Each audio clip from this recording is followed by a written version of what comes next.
আমি বলতে থাকবো, আপনারা একটু সুবহানাল্লাহ বলতে পারবেন? দেখি কেমনে বলবেন, একটু বলেন তো। চোখে দেখা সমস্তের ভিতরে, কানে শোনা সমস্তের ভিতরে, একটা মানুষের 24 ঘন্টার প্রত্যেকটা কিছু এই সমস্ত শব্দের ভিতরে।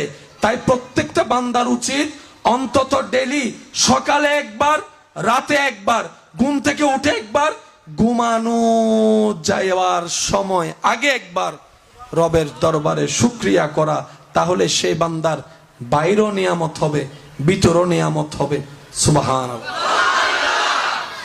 এবার সত্যি করে বলেন, এই আলহামদুলিল্লাহর সাথে যেইভাবে ঘনিষ্ঠ বন্ধুত্ব আমাদের রাখা দরকার ছিল, আপনি আমরা এই পর্যন্ত ওই রকম বন্ধুত্ব রাখতে পারছি?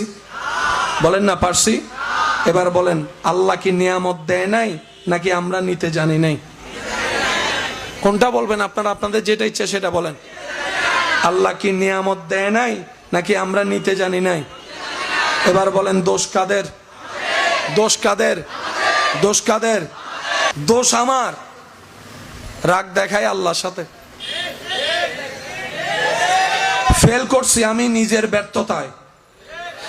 সারা বছর পড়ালেখা নাই, পরীক্ষার 2 দিন আগে টেনশনে শেষ নাই। তারপর আল্লাহরে বলতে থাকি, আল্লাহ ফাঁস করে দাও, ফাঁস করে দাও, ফাঁস করে দাও। আল্লাহ দিবে, আল্লাহ দিতে পারে, তবে আল্লাহও চায় বান্দা তুই কিছু কর। কারণ বান্দা যখন চেষ্টা করে, আল্লাহ তখন সহযোগিতা করে।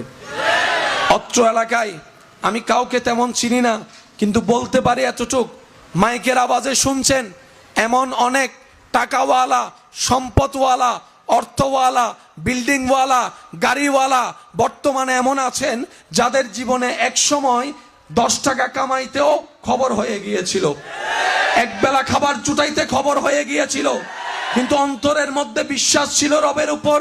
চেষ্টা করেছে সাধ্যমতো, দিনরাত পরিশ্রম করেছে, ওভারটাইম দেখে নাই, শরীর দেখে নাই, পরিশ্রমের উপর পরিশ্রম করেছে, সততার সাথে ছিল, রবের উপর ভরসা ছিল, পরিশ্রম করেছে, নিয়ত যা করেছে আল্লাহ তার চাইতে বেশি দান করেছে। আমার আল্লাহ কাউরে ঠকায় না, আমরাই আমাদেরকে ঠকায়। এই কথায় যারা যারা একমত আছেন তারা বলেন ঠিক কিনা? আমাদের প্রথম দায়িত্ব আলহামদুলিল্লাহর সাথে বন্ধুত্ব করতে হবে। 5 টাকা ইনকাম করলে ইসলাম কাউকে কষ্ট দেওয়া পছন্দ করে? আওয়াজ দিয়ে বলেন, পছন্দ করে। সুতরাং এটা একজনের দায়িত্ব নয়, কমিটির দায়িত্ব নয়, এটা আমাদের সবার দায়িত্ব। কথা বলেন ঠিক কিনা? শব্দটা কি বলেছে?